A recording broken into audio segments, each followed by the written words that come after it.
Nel video di oggi facciamo vedere come si può utilizzare un riscaldatore che viene normalmente utilizzato in camper, roulotte o barche per riscaldare un ambiente domestico, quale può essere un box, una cantina, una taverna priva di caloriferi. Partiamo dal riscaldatore. Riscaldatori ne esistono di diverse marche in commercio.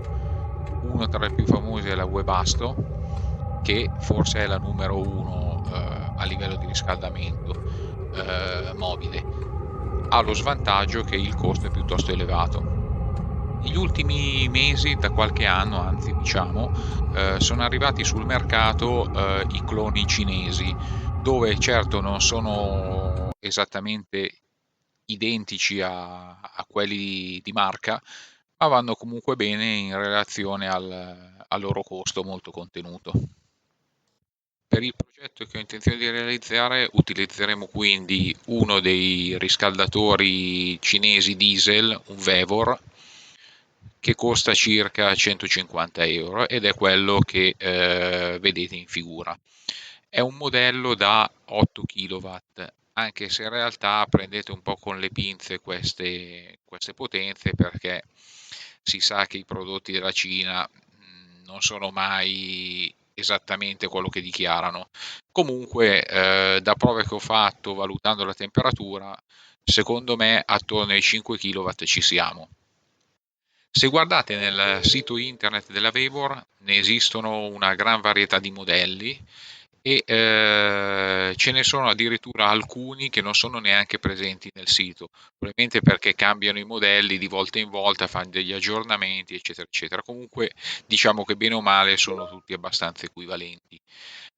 Come potete vedere all'interno sono costituiti diciamo, la versione completa standalone, è costituita dal bruciatore classico più il serbatoio e un po' di elettronica di controllo.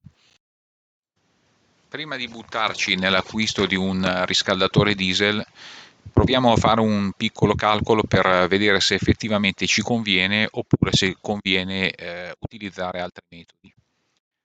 Io prenderò in esame l'ambiente che devo riscaldare, dove fino all'anno scorso ho utilizzato una stufetta elettrica di quelle normalmente in commercio, di cui a piena potenza va a 2 kWh.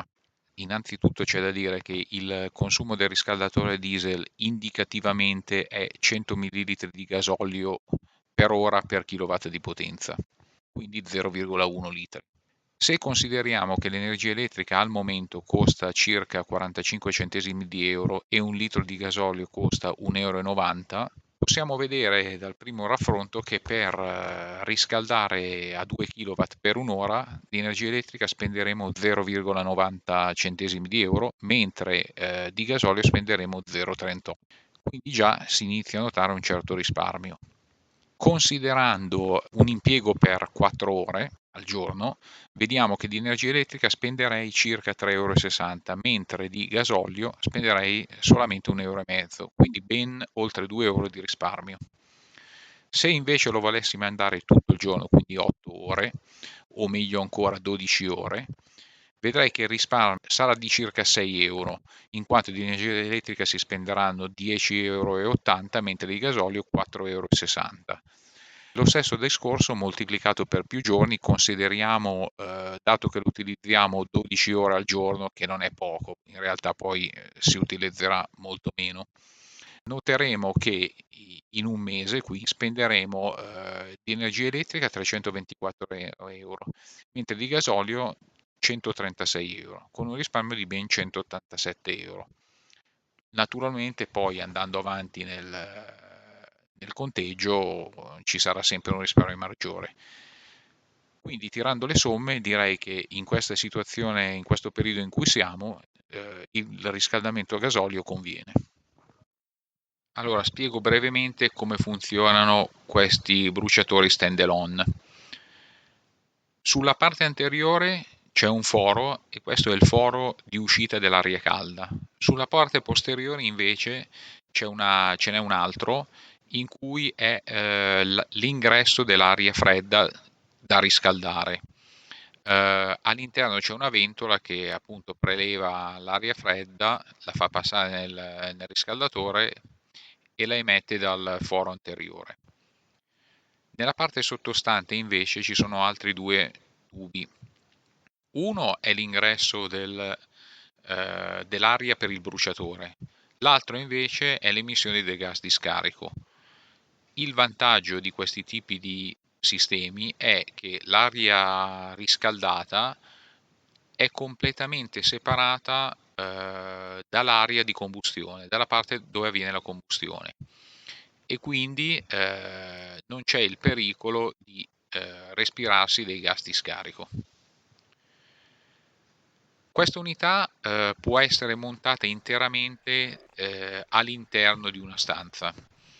Naturalmente i due tubi inferiori di cui ho parlato prima vanno portati all'esterno, sia l'aspirazione in modo da non sottrarre aria pulita all'ambiente, che lo scarico ovviamente per non respirare gas di scarico.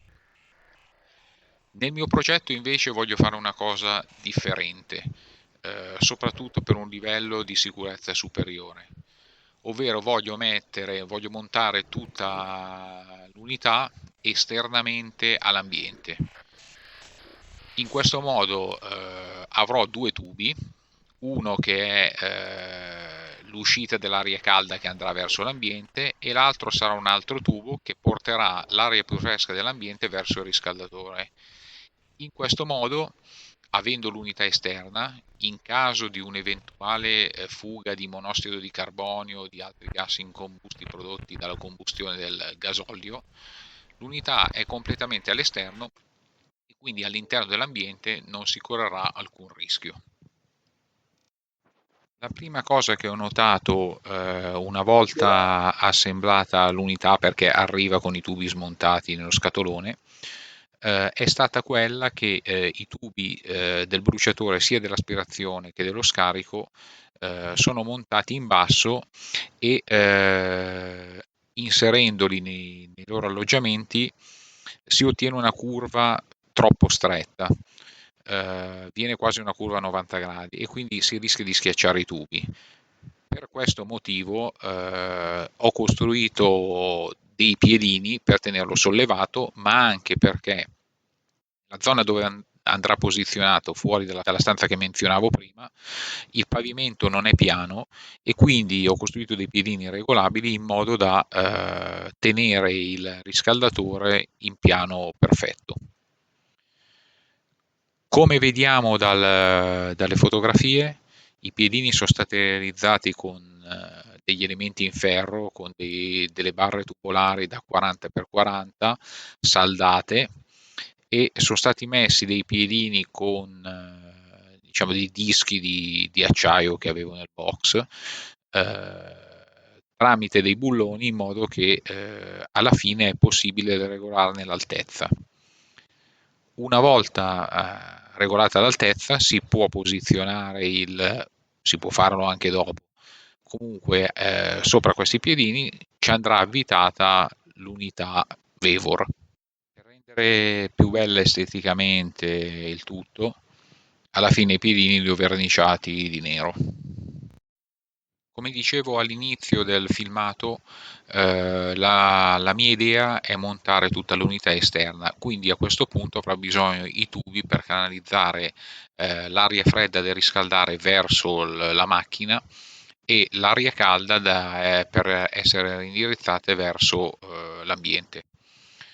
Per fare ciò, siccome non volevo tagliare lo chassis della macchina, ho preso un tubo di quelli comunemente utilizzati per gli impianti idraulici con interno da 75 mm e l'ho adattato alla presa d'aria posteriore del Vevor. Per tenerlo fisso ho fatto dei solchi in modo da incastrarlo all'interno della parte posteriore e poi con della colla a caldo sia dalla parte interna che dalla parte esterna l'ho fissato. Ho preferito fare la prima parte di curva di tubo con questo tubo in PVC per evitare che una curva troppo stretta avesse potuto danneggiare il tubo di alluminio. Prima di collegare i tubi ho comunque provato a vedere se il raccordo per l'area d'ingresso che ho messo funzionava, quindi ho acceso il Vevor e dal rumore potete capire quanta aria sta aspirando al suo interno, quindi direi che funziona. Il prossimo passo è realizzare un pannello da mettere alla finestra con due fori, uno per l'ingresso dell'aria calda e l'altro per l'uscita dell'aria fredda da riscaldare. Per fare questo, siccome non volevo toccare la finestra, il vetro, il telaio, eccetera, eccetera, ho deciso di prendere un pannello di truciolato rivestito di formica, tagliarlo in misura e praticargli due fori appunto per l'ingresso e l'uscita dei due tubi. Ecco, qua potete vedere il risultato finale in cui tutto il sistema è stato montato e la differenza: abbiamo verniciato un po' di componenti, abbiamo inserito i tubi, abbiamo messo delle bocchette sul davanti in modo che sia un po' più bellino di forma, abbiamo messo una barra filettata per fare in modo che la parte di legno stia bene aderente alla finestra, e alla fine l'abbiamo provato e abbiamo verificato che effettivamente viene emanato un calore piuttosto intenso.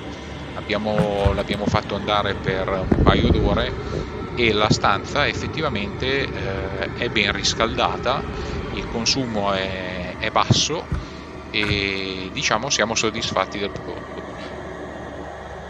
Niente, se vi è piaciuto il video mettetemi un like e se volete iscrivetevi al mio canale. Grazie e alla prossima.